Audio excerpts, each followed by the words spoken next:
Welcome to Geneius Thoughts with Gene Bleeker. I am your eyes, ears, and voice in real estate, business, and the community. And I just wanted to say welcome to the greatest show in real estate. I'm here with the man, Mr. Arturo Mays, who was just recently honored at a big event last week hosted by Mr. Mike Ferry. You were the man, Art, the man who's been in real estate longer than anybody in the room. 52 years and still rolling. Congratulations. Thank you, Gene. I mean, did you ever think when you were young in the business that you'd be in real estate this long? No. No? No. I get it. I remember when I was new to the business, and I remember I was in it for 5 years, and I remember somebody sitting next to me who was new in the business. He goes, well, I'm not an old-timer like Gene Bleeker. And I go, what? I've only been in the business for 5 years. Kind of typecast you. What? 5 years? I go, who is this guy? And he was older than me, but, I had 5 years seniority on him in the title insurance business. And I said, okay, we team eat Art Mays. Because when I first met you, I think you were like on year 20. And I'm going, this guy is amazing how hardworking he is. I mean, and you were hardworking.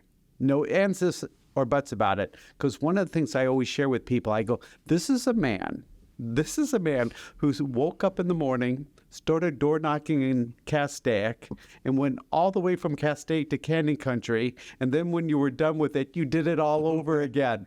That's true. I mean, that's why you're so, you're thin and trim. I mean, that's a lot of pedals, right? That's a lot of shoe leather. Oh. So, I don't want to tell the story of Art Mays by myself, even though I am a big fan of yours. Thank you. I mean, you are family to me. Oh. You are the best father-in-law ever in the world. So cheers to you on that one. But the thing I want to ask you is, because a lot of people know the story about you, but tell us a little bit more about yourself and what got you into real estate in the first place? My doctor, my family doctor, who delivered both my children, your wife. Yes. One day I went to see him with one of the kids, and he said, Art, what do you do for a living? And I said, I make cabinets and things like that. He said, why? He said, you should be in sales. I said, oh, okay. And, that just started me thinking. I didn't really like making cabinets, and I wasn't very good at it. So it was about that time that shortly after I had gotten married to your wife's mom, Right? I lost my train of thought. But, it's okay. It's okay. So you started thinking about it and thinking about it, and then what lightning bolt hit you? Well, my parents, unfortunately, this is kind of a sad story. They both died 2 days after I was married. Right. And so that estate took 5 years to be settled, and we finally got a nice sum of money. And that's when I really seriously started to... We bought a home. Then I bought another home, a rental. And then I started really thinking about doing it as an occupation and didn't have a clue. But the guy that sold me the two houses I said, hey, well, if I get a license, will you hire me? And he said, sure. Well, he didn't have anything to lose.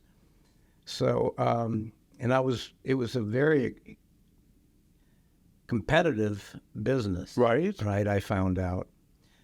But I said, okay, I got my license, and I went into it, see him, and I said, okay. So he gave me some cards he said, write your name on these. He gave me some blank cards. And I said, okay, well, so what do I... He spared no expenses. Oh, no. He was like, this guy, I don't know if he's going to make it. So, and he was right. The first year I really struggled. But, I sold some neighbors' homes, and, I think I sold 4 homes.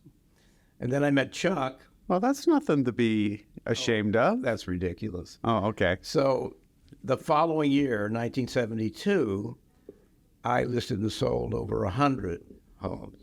Ah. Now Mike says you can't do that, but I did. Mm-hmm. and most of it was expired listings. Right? So I would be on the phone at 8 o'clock in the morning, and I was just dialing people whose listings had expired that I already researched. So I had the whole month laid out. All I had to do was turn to that day in my calendar, and I knew whose listing had expired this previous Will day. you explain just for a quick second what an expired listing is? That's a listing that's been on the market and didn't sell, and we all know why those things happen. Because they didn't list with you. I get it. Well, they didn't list with the right. They didn't list properly. It was overpriced, or it was in a bad location, Right. or the condition was poor, or all three. Right. So I had to go out and convince them that either you have to make some adjustments, and it's not that hard being the second person in, because they already gotten beaten up by the first realtor for 6 months, and no results. So Gotcha. they listened when I talked. Got it. All right. So that's how you got in the business. Yeah. So 52 years in the business.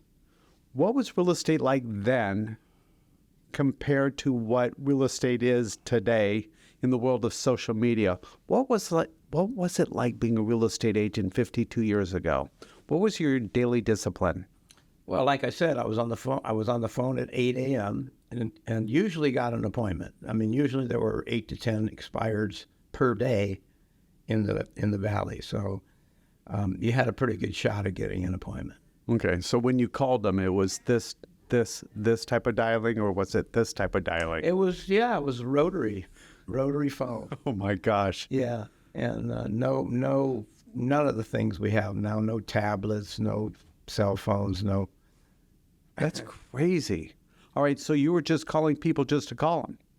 Whether they had the desire to sell or not, you just picked up the phone and... Well, if their listing expired, then I'm thinking, well, either they're going to they're going to leave it off the market for a while, let it cool off. So you had a list of expireds to go after. Okay. Yeah. And when you got done with those, then what do you do from, say, 8:30 or 9 o'clock until, 9 o'clock the Right. the same day? Right. 12 hours, right? There's an old expression, there's 24 hours in a day. We don't care which 12 you work. And I thought, well, okay. Okay. So I said to the broker that I was working for, Derby Realty, Okay. which later became Red Carpet Realty. What do I say when he goes, you have to go out and door knock, because after you talk to all the people Right. your brothers, your sisters, your neighbors, your church affiliates, Right. what do you do then? You have to go out and talk to somebody you don't know. I go, okay, what do I say? Well, just tell them who you are. I said, oh, okay. I was 26 and I looked like I was 16. Right. So I'm like, oh, God. So it'd be like their own kid knocking on their door. That is so funny. I hope they're not home. Is that what you were saying? Yeah, that's what I would say. That is some positive motivation reinforcement God. right there. I knocked on Don't it answer anyway. the door. No. Oh, please, oh, please, oh, please, I hope you're But not. when they answer the door, Hi, my name's Art Mays, and I'm with Red Carpet Real Estate. And I was just stopping by to see if you might be thinking of selling your home. right? Well, unfortunately, I didn't know that requires a yes or no answer. Right. Once they said no, where do you go with that? So when they said no, I just moved on to the next door. Okay. Yeah. But now, since I met Mike, he gave me some, and by the way, if you need anything in regards to adding to your arsenal of things to say, just go on www.mikeferry.com. All right. So when you talk about Mike, you're talking about Mike Ferry, the guy who was just honoring you last Mike week. Ferry, the guy we just met. Okay. Got it. And he has all the scripts and dialogues for you to ever remember. In fact, he even recommends you don't have to remember it. You can just go into the house and read it. Read it to him. Well, there's nothing wrong with that. No. So if somebody was back new in the business, besides the advice you just gave them right now about understanding what to say and knowing what to say, give some other fatherly advice that you would give a real estate agent today. Well, number one, I'd say get a mentor. Number two, I'd say, and because that will keep you on track. Okay. And that's one of the most important things, being self-employed. And as a broker, I used to say to the people that work for me, well, I'm self-employed. I don't have to do that. Well, then go be self-employed somewhere else. I mean, go. Right. I'm an independent contractor. I don't have to do that. Right. Well, then go be independent somewhere else. Okay. Right? That makes sense. Because you're not making any money. Right. So you're going to fire yourself anyway. So I guess it would not be easy for you because you went from an agent to owning a red carpet agency, right? Yeah. To make the decisions of who you want to keep and who you want to fire. Yeah. Right? It's difficult. Well, yeah. Right. I mean, but, you've done a great job looking at some real estate people now who are great successes in the business, That's right? True. So cheers to you with that. But going back to somebody that's newer in the business, what other advice do you have to give them? Okay, keep it simple. I like that. Okay. And your thoughts with that? A little bit more detail. Okay, well, there's, again, 12 hours in the day. So you have to decide what you're going to do for that 12 hours. Right. Most of that time should be spent prospecting for new business. And if you have any business, following up on the business you have or the escrows you have. But most of your time should be spent getting new listings to put in the pipeline in the MLS, and then hopefully somebody will sell them. Okay, so your key two notes are prospect, prospect, prospect. And have a schedule. Have a schedule. It's very important that you develop the discipline. I don't care if you fall off the horse for a couple of days, have a bad day, get back on the horse the next day, and keep doing the same thing. It's repetitious boredom, but it pays off in spades. Gotcha. I mean, you may go 6 months and not even get a listing or make a sale, but you're working toward that. It's like building momentum. Right. It's like fishing. Right. Really. Exactly. Throw the pole, throw the bait in the water. Nothing happens. Nobody bites. Keep doing it. Keep doing it. And I got one. Right. And, all right. It's pretty exciting when that happens. So the other point that you shared with me is it's not just about prospecting. It's not just about going after business. It's about keeping in touch with your clients as well. That's another great attribute that you probably want to share with people, correct? Sure. I think every Monday you should call them. Even if they're in escrow, you should call them every Monday, unless something comes up during the escrow that you need to talk to them right away. You should call them every Monday and tell them what you're doing on a personal level to market and try to get their home sold. Okay. But after you do that, you should be back on the phone. I remember one year I made I think it was 16,390 calls. And I went through the phone book 3 times. And I was getting reported to the Signal about harassing everybody. And one night I was calling and I got... Oh, maybe it had to do with what times you were calling them. Well, I didn't call them. You say you have, 12 hours a day. What 12 hours were you utilizing? I stopped at 8:30 p.m. Gotcha. But one night I was calling around 8:30 and I got a lady on the phone and I said, hi, blah, blah, blah, or Maze, Realty World. Oh my gosh. Wow, it's amazing you called. What timing? She goes, my husband just got transferred to Texas and we have to sell our house. I said, oh, well, I guess we need to get together, don't we? She goes, yes, we do. I went out to the house the following day and I'm sitting there talking with her and I had a plan of action already, which I recommend everybody get. It's the 21-point plan of action of what I'm going to do to sell your home. And who created this one? Mike Ferry. Okay. Yeah, and it's simple. Okay, you close on it. I'm going to put your home in the local MLS. You do want me to do that, don't you? Why, yeah. Okay, great. So you just went over all the positives of things that you were going to do. Yes. All right, I got one more question I want to Let me ask. finish the story. So, I'm done. I get out to her house, and she goes, "So what are you going to do?" She goes, "Isn't it interesting how you called me?" I said, "No, it's not interesting at all. It was by design." Exactly. I pulled out this little thing I used to keep track of all the calls I made, and I said, "See, I had to make 16,398 calls just to get to you." Unbelievable. And she went, "Where do I sign?" Good for you, Artie. Just like that. That is amazing. And you know what? I'm sorry I didn't let you finish this story, and I'm glad that I did. So, Okay. so I do have one last question I want to ask you. What should a real estate agent never do? Never do. Never get complacent. Okay. Every day you start at zero. I don't care if you have 20 in escrow. You still start at zero. You still make your calls. You still try to get an appointment. And keep moving.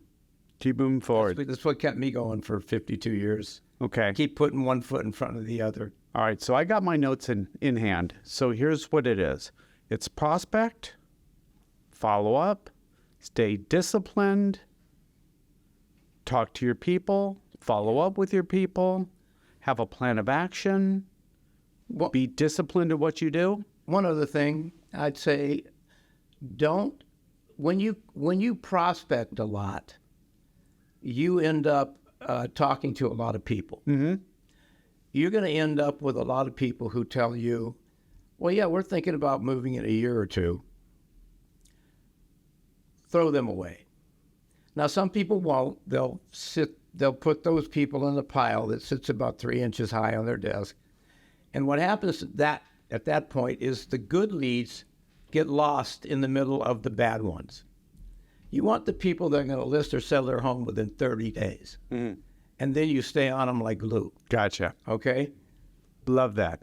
Ladies and gentlemen, the Art Mays, a real estate celebrity for 52 amazing years and many more to follow. Thank you for having me. Oh, you're so It's a welcome. pleasure. Pleasure was all mine. Well, you are a family to me. Thank you. You're welcome. And I'm here with the wonderful Andrea Perovich with True Direction Lending. Hello, Mr. Bleeker. How are you doing this wonderful day? I'm doing fabulous. How about you? I'm in a horrible mood, if you can't tell. I can tell. I A little bit less energy than you normally have. I'm working on it. I mean, I was just talking with Art Mays, and I know you were listening in, and oh my God, he had such a great breath of fresh air, great energy, and he's still doing amazing in the business. And a lot of information and a lot of knowledge and a lot of history. He's amazing. Absolutely amazing. Well, you are too in the world of lending. Why, thank you. So I got a couple of questions I want to ask you. I know I get you on the program as often as you let me get you on the program, but can you kind of go back and give us a little bit of a revamp of who you are in your business? So I've been in the business over 20 years. Yes, I'm making myself old. I am a broker, so I have many avenues to place my loans at. I have done a lot of loans through the years, so we kind of have experience and knowledge of how to package loans. I became my own company in 2015, and it's True Direction Lending. Okay. And you named it after the band. Nope. We named it because we are the true direction to go. Exactly. Well, we get the jokes about the band. We'll take it. I like that a lot. So I know we've got a couple of listings that we want to read, but the question that I wanted to ask you, because you've been in the business 20 years, and I asked this to Art earlier, is what was lending like 20 years ago compared to what it is today? I'm sure you've went through so many different changes. So many changes. So do you mind sharing? Yeah, besides guidelines and programs, yes, those have changed. Rates have changed. Those things are ever moving. One of the things I noticed the difference is we used to meet with our clients face to face. Right. They had to hand sign on the paperwork, and you get to know them a little bit better than we kind of have now. There's positives of today's because it's electronic signatures. Things are done through the internet. So much. It helps speed up the process. There's certain pluses to it. And we can go all over. Right? I don't have to be sitting next to them in Northern California and doing loans for them. Or, San Diego. I can go anywhere. But we don't get to see them face to face. So there's a plus and then a minus, So those are huge changes for me. So when you first got into the business, putting together a contract, going after rates, I mean, how different was that in the business place? Definitely different. When I first got in the industry, we had to learn how to do everything by hand to figure out interest rates. So we would take the base interest rate, and if this credit score and this debt to income ratio and this and this and this, and you calculate it out and you come up with it. Now it's a push of a button because everything's electronic. That's one. And it's different. I still like to read my contracts, and when I teach people, I still tell them to read their application because at one point, it's kind of funny, an underwriter said, your borrower needs to sign on this line. And I said, no, they do not. Read that, what that says. It says, if you're married, you sign on this line.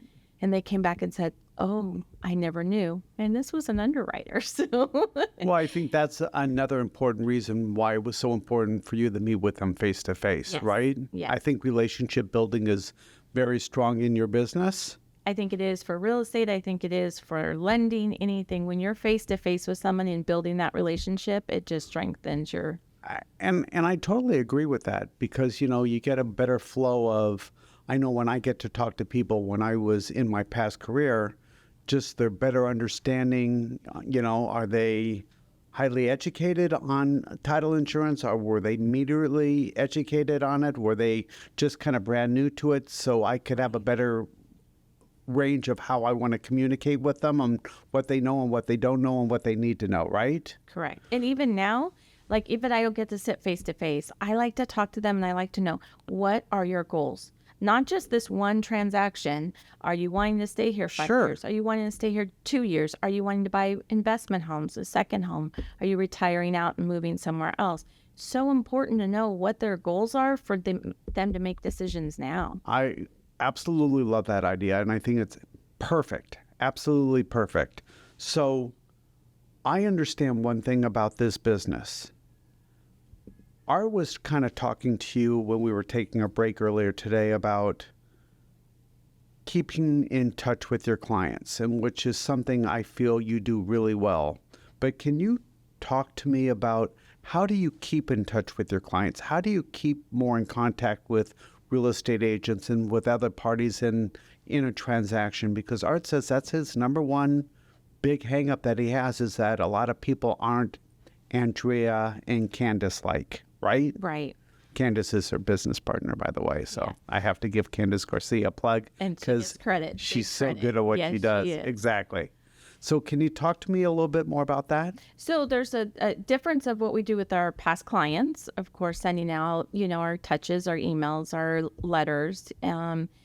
Real estate agents. First, I like working with real estate agents that have the same ethics that I do.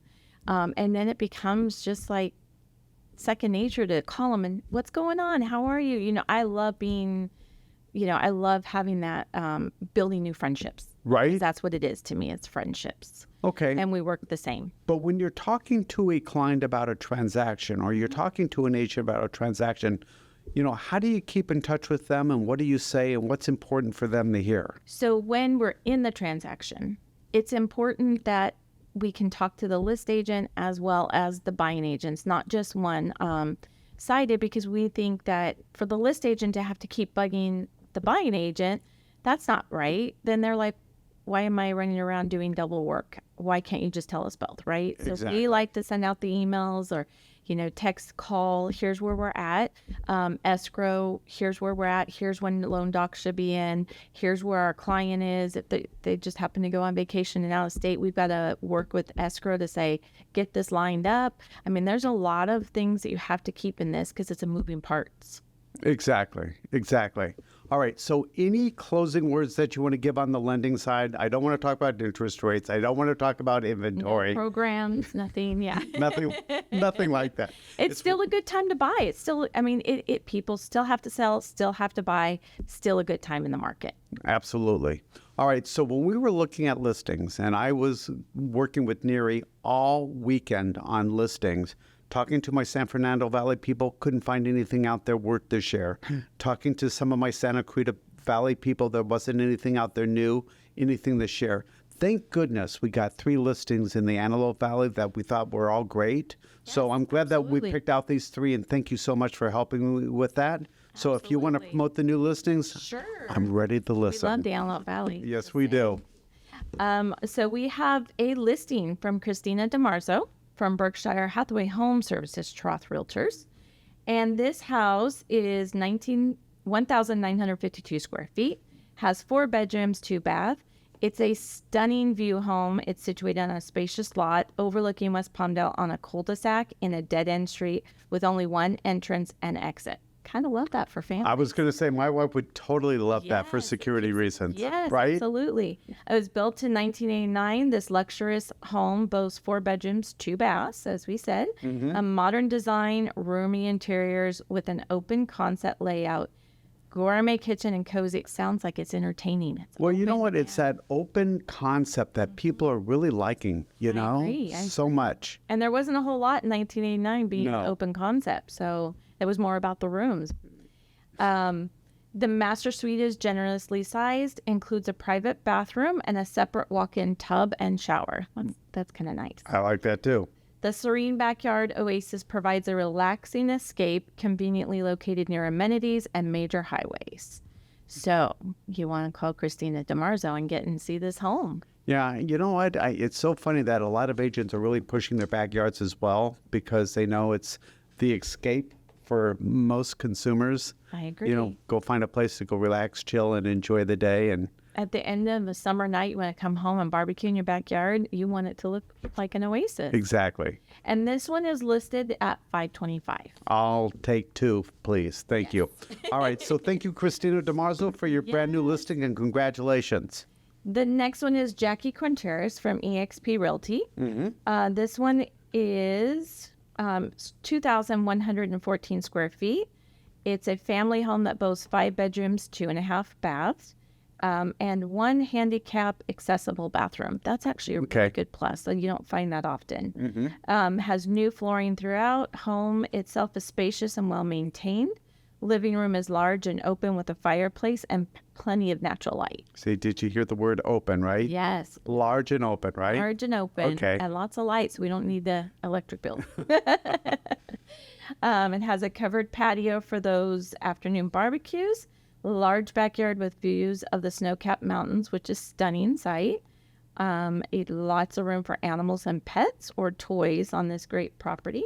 And that was one of the things she was telling me about that was just such a huge added value to this property was love your animals, love your pets. This is a great place for them to enjoy the house as well, And right? it kind of sounds like it's a little bit of elbow room and not side-to-side neighbors, Exactly. right? It's located in Little Rock, California. It's a small town in the Mojave Desert. It's a great place to raise your family. It has excellent schools and activities for your kids, is what she says. So that's awesome. Very important. And it's close to many outdoor recreational, like hiking, biking, and fishing. Bravo. And it's really close to town. It's not to the Palmdale town. So Exactly. it's really not far. So, and that one is listed for $550. Okay. We're 2 for 2. And Jackie, thanks for sharing this one with us. Yes, Jackie, thank you. So next we have Paula Stafford from eXp Realty. And this one is a 1,575 square foot home. It is 3 bedrooms, 2 baths. It is a rare opportunity to own a great home in a great neighborhood. So much is in this home. Take a look at the kitchen. It's got new custom shaker doors and self-closing hinges, quartz countertops with new undermount sink, LVP flooring, flush can lighting. That sounds like a lot of upgrades to It this. does. New faucets and toilets in bathrooms, freshly painted walls, blinds and ceiling fans in every room. And I mean, I think they spent a lot of money on this house. I think on all the things that they're doing with it, I think people should be extremely excited about this home. And it's a nice, upgraded, Right. fresh home you can just move into. And the backyard is surrounded by a block wall. That's always great. Instead of like a rickety old fence, right? So this home sounds really great, and it's listed for $480. So you want to get in and see it with Paula Stafford. Okay, so we're 3 for 3. That's right. Bravo. Awesome Antelope Valley. Hey, cheers to all 3 listings. Anything else you want to share before we kind of sign out for today? I think it's just make it a great week. Make it a great And week. do what Art says and continue every day to start at 0. I love that. I like that too. That's my takeaway for today. Mine too. All right. So thank you so much. You have a wonderful day and a great, wonderful rest of your week. Thanks, Gene. You're You welcome. too.